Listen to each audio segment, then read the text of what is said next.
Olá, caros alunos, sejam bem-vindos. Eu sou o professor Felipe Araújo e vamos continuar trabalhando o assunto da aula passada. Agora, resolvendo questões sobre o assunto patrimônio, componentes patrimoniais. Vamos para a tela. Pronto, então nós vamos trabalhar aí questões, pessoal. Olha, uma questão aí para perito criminal, área contábil da Polícia Federal 2018. E ele diz: o patrimônio líquido constitui uma obrigação da entidade para com outras pessoas físicas ou jurídicas, pessoal, certo ou errado? Então vamos lembrar, ó, o passivo. E aqui quando eu digo passivo, somente o passivo exigível.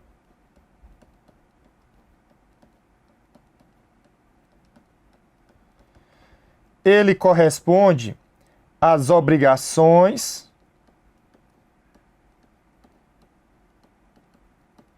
com terceiros. Tranquilo? O patrimônio líquido, pessoal, que é chamado de capital próprio ou passivo não exigível, ou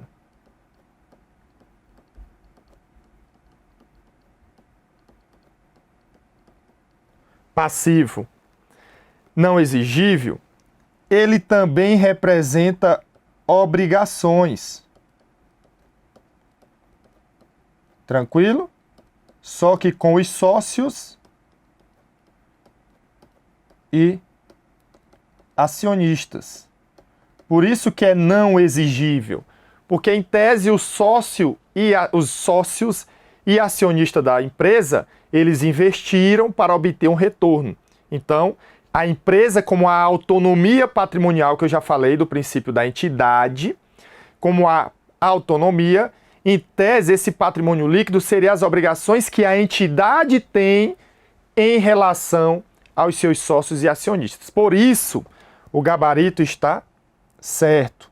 E muitos alunos erraram essa questão. Cuidado! Então, o patrimônio constitui sim uma obrigação, mas uma obrigação com sócios e acionistas. Beleza? Vamos lá. Próxima questão, ele diz, ó, os elementos diretamente relacionados com a mensuração, já falamos o que é mensuração, né? É o que, Felipe? Valoração.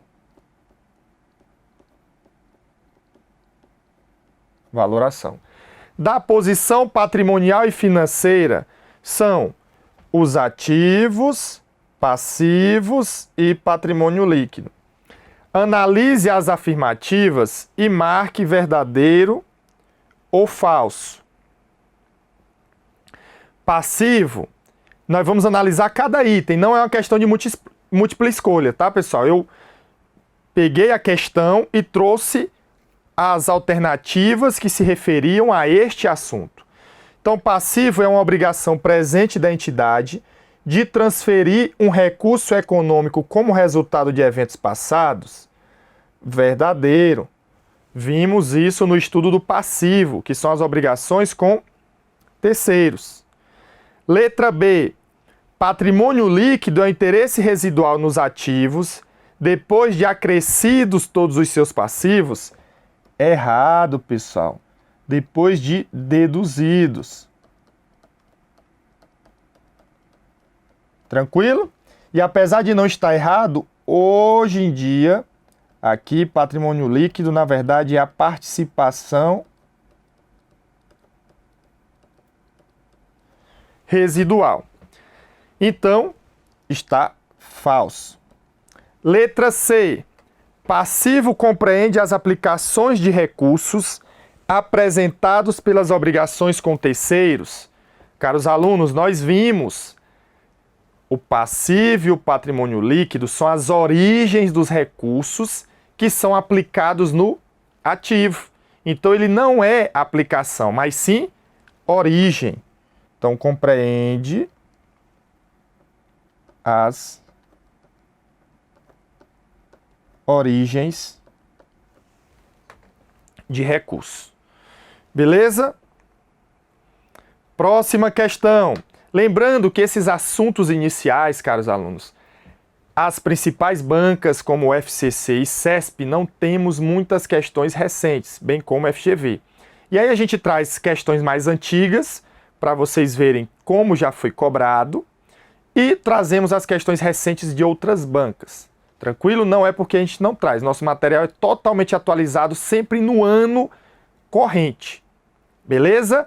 Mas lembrando, para os iniciantes ou que têm muita dificuldade ou que não são da área contábil, é muito importante estudar esses assuntos iniciais para o melhor entendimento. Talvez quem é da área contábil já consegue até ir para um resumo que nós temos e para as questões. Beleza? Vamos lá para a questão. Ele diz: o capital de terceiros é formado por... Quem é o capital de terceiros? O capital de terceiros, pessoal, é o que chamamos de passivo ou passivo exigível. E ele é dividido em passivo circulante e passivo não circulante. Gabarito, letra A. Observe aí. Próxima questão. Ao analisar diversos balanços patrimoniais de empresas, um analista percebe que tanto o lado esquerdo como o lado direito desse tipo de relatório contábil sempre apresentam o mesmo total em unidades monetárias. Como eu falei, não admite exceção. O ativo que está do lado esquerdo, ele é igual ao passivo mais o patrimônio líquido, que estão do lado direito. E aí, eles sempre têm o mesmo valor. Uma maneira de entender essa constatação é que tanto as aplicações, que se referem ao ativo, como as origens, olha lá, ó, aplicações é o ativo. E as origens corresponde ao passivo mais o PL. Então, diante disso, elas são sempre retratadas, respectivamente, como o quê? Já até respondi, não é isso? Ativo e passivo mais patrimônio líquido. Gabarito, letra A. Próxima questão, da ESAF. Ela diz: patrimônio é o conjunto de bens e direitos possuídos em determinada data por uma entidade, seja pessoa física ou jurídica. Pessoal, na verdade, aqui é o ativo. Ativo é o conjunto de bens e direitos. O patrimônio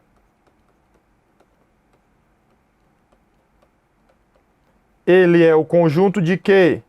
De bens, direitos e obrigações. Beleza? Então, gabarito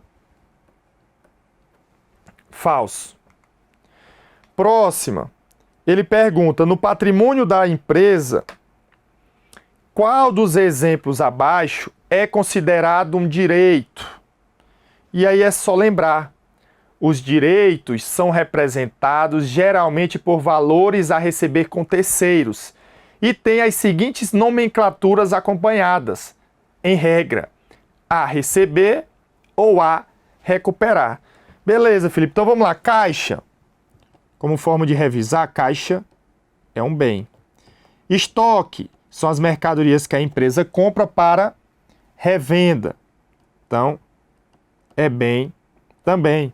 Contas a receber. Opa, tudo que é a receber ou a recuperar, isso é considerado um direito. Salários a pagar é uma obrigação. E máquinas e equipamentos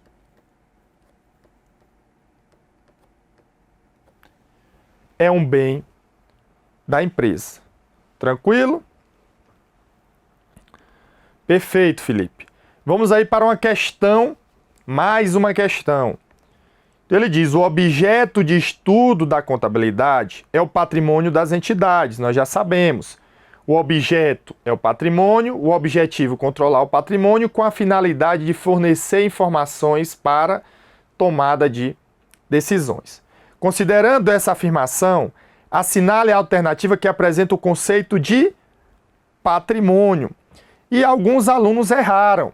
Muito cuidado, pessoal, ó, porque o patrimônio é o conjunto de bens, direitos e obrigações das entidades. O conjunto de bens e direitos das entidades, isso daqui vai ser o quê? Ativo. O conjunto de bens e direitos menos as obrigações das entidades, isso daqui é o patrimônio líquido. O conjunto de ativos menos passivos e patrimônio líquido das entidades, na verdade, vai ser igual a zero. Tranquilo? E os bens tangíveis e intangíveis da entidade são os bens de uso.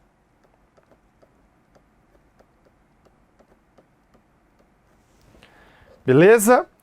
Então, concluímos aqui as questões do assunto patrimônio, componentes patrimoniais. E vamos dar uma paradinha e voltamos em instantes. Sucesso, abraço e bons estudos!